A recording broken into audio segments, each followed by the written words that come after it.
Muitas pessoas apelidaram Curitiba de capital europeia.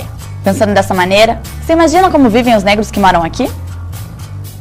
O projeto Olho Vivo se propôs a ir atrás dessa resposta e produziu o documentário Preto no Branco, Negros em Curitiba.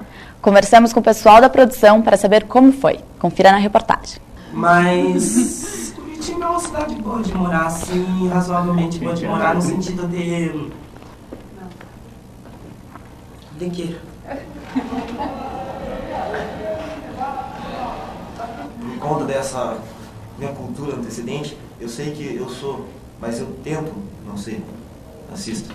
O documentário Preto no Branco, Negros em Curitiba, traz diversas histórias de pessoas que possuem em comum o fato de serem afrodescendentes e morarem em Curitiba. O cineasta Marcelo Munhoz é coordenador do projeto Olho Vivo, que produziu o documentário. Ele nos contou como surgiu a iniciativa. Surgiu esse tema de falar sobre o negro em Curitiba, né? Sobre a situação peculiar do negro em Curitiba, que é uma população que não é só segregada, vamos dizer, discriminada, mas que aqui se cria algo sobre o qual estava se falando na época e se fala até hoje, que existe vamos dizer, um processo de invisibilização do negro na cidade, né? De fazer de conta que ele não existe ou de renegar as origens negras da cidade e tal. E isso de encontrar, de ver o outro lado da cidade, né? De uma cidade que não era modelo, de uma cidade que não é branca, de uma cidade que tem várias facetas, como qualquer grande cidade, foi o que nos moveu na época. Uma mentalidade muito estreita, assim, de como não só pensar a cidade, mas pensar o mundo, assim, era uma bobagem, na verdade. E que fazia muito mal às pessoas aqui. A gente considerava isso. Fazia muito mal culturalmente, porque daí começava a criar implicitamente uma intolerância com aquilo que não estava de acordo com isso, né? Com uma cultura branca, com uma cidade limpa, enquanto que muito do que há de melhor na vida não diz respeito nem ao branco nem ao limpo. Vamos voltar a conversar com o Candeeiro. Candeeiro, conta pra gente um pouquinho sobre o Centro Humaitá. Centro Cultural Humaitá. Humaitá significa homem negro de pedra, né? Uma palavra indígena tupi-guarani, que ela vem com essa força, né? Homem negro de pedra. Ele surge em 2006 para responder um pouco do vazio, né, que tem. Em 2003 criaram essa lei 10.639, que é o ensino da história e cultura africana em sala de aula, e a gente percebeu que havia uma necessidade de organizar e colocar um centro cultural forte para poder mostrar a cultura negra com qualidade. E ele nasce no Encontro de Educadores Negros, e desde 2006 a gente tem tido iluminações divinas para estar criando coisas, porque falar de cultura negra, fazer cultura negra, não é fácil não. Não é para quem quer, é para quem pode. E o Humaitá criou alguns eventos muito importantes, né, como o Fórum de Capoeira sobre ética e responsabilidade sociocultural, né? Afinal, a capoeira é a arte que mais divulga a língua portuguesa, né, no mundo, está em 186 países, nos 5 continentes, né, sem uma ajuda do poder público, né?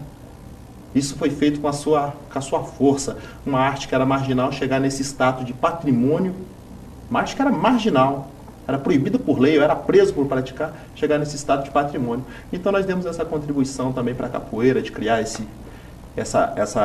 fórum de debates, né, para normalizar. Fizemos um festival de samba, porque tem essa história também que Curitiba não tem samba, Curitiba não gosta de samba. Mentira! Sabe? Tem muito samba, e fizemos fóruns de debates também para pensar, para discutir. Se vocês olharem no jornal aí do Carnaval, mostrou em Curitiba que não tinha lugar ali no Largo da Ordem, né, para as pessoas ficarem, tanta gente que foi prestigiar o Carnaval de Rua de Curitiba, e as escolas estão aí, né, na resistência cultural contra tudo e contra todos, inclusive contra o tempo, fazendo um bom carnaval na rua, né? Então o Festival de Samba conseguiu mostrar isso, né, e inclusive foi o primeiro festival do samba rural ao carnaval que foi feito aqui. Nós criamos uma coisa muito importante com a bênção dos orixás, que é a lavação das escadarias da Igreja do Rosário, né, que isso aí acontecia muito, acontece na Bahia, mas aqui nós temos uma igreja que é centenária também, tem mais de 300 anos a igreja do Rosário, foi feita para os pretos, né? A igreja do Bonfim tem 9 degraus, nós temos 12, sabe? Tem um negro aqui a dar com o pé, por que não fazer? Né? Pedimos licença para quem tem que pedir e fizemos essa lavagem, inclusive com percurso ali na ladeira do Rosário, até o Pelourinho, né? Uma coisa que ninguém sabia que tinha um Pelourinho em Curitiba, passando pelas gameleiras sagradas, começamos a dar uma outra visibilidade para o negro, porque todas as ações do Centro Cultural têm essa ação também de dar a visibilidade, de dar o reconhecimento, de chamar para o debate, né? É muito fácil falar que Curitiba não tem negro, mas quando você coloca o bloco na rua, quando você coloca as pessoas na rua, as pessoas falando, quando você dá um pouquinho de dignidade para as pessoas, o retorno é muito grande. Tem um outro evento chamado Abolição, né? Ecos da Abolição da Escravatura, né? Em Curitiba, inclusive, o dia tão importante como o 13 de maio, criaram o dia do veterinário, né? Bem nessa data, né? Brincadeira essa cidade. Aí tentaram melhorar, né? Tiraram o dia do veterinário e virou o dia do zootecnista. Deu uma melhorada, né? O negócio ficou mais chique, né? Mas a gente faz esse evento da abolição para a gente discutir, né? O dia 13 foi festa, assim, o dia 14. O que aconteceu no dia 14? Né? O que aconteceu no dia 14? Então a gente faz esse evento para discutir, né? Para conversar justamente sobre a questão das cotas, né? Da Lei Áurea até a Lei 10.639, porque tem a lei do sexagenário ali, né? E quando o negro chegava com 60 anos, ele era livre, né? Mas a média de vida era só até 50 anos, né? Sabe? Umas leis meio que a gente não consegue entender o porquê que elas são criadas, né? A lei do ventre livre, né? Imagina, minha mulher, nós somos escravos, tivemos um filho, o filho vai para a rua e nós dois continuamos escravos. Umas leis doidas, né? Que não dá para entender. Então há necessidade de se discutir isso, né? Na universidade, né? Há uma necessidade de discutir essas leis, sabe? Agora, criamos um outro evento maravilhoso no Centro Cultural, que é a Identidade Cultural Paranaense, né? Chamamos todas as secretarias, os intelectuais, e vamos pensar, vamos discutir qual que é a identidade cultural paranaense. Qual que é a identidade cultural de Curitiba? É muito fácil dizer, o curitibano é assim. Não, mas peraí, vamos se aprofundar, vamos fazer uma imersão nesse assunto, vamos ver o que tem de verdade, o que tem de mentira. Então o Centro Cultural ele se posiciona dessa forma, sabe? A gente está levando as palestras para as escolas, não é um centro para os negros, não, muito pelo contrário. A gente tem essa visão que a humanidade é afrodescendente. Então está aberto para todo mundo que quiser chegar, todo mundo é muito bem recebido. A gente acredita, né, como na cultura negra, tudo é preciso uma aldeia inteira para educar uma criança. É uma aldeia inteira, uma pessoa não educa uma criança.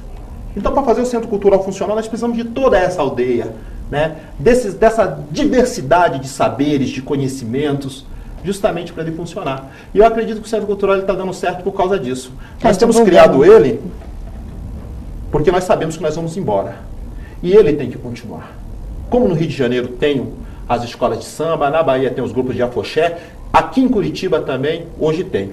Porque as pessoas não falam, a Sociedade 3 de Maio, parece que está tão longe, mas a segunda do Brasil foi feita aqui. A segunda do Brasil, a primeira foi no Rio Grande do Sul, não foi na Bahia, não foi em Pernambuco. Então essa história de resistência cultural dos negros em Curitiba é muito antiga, sabe? Muito antiga.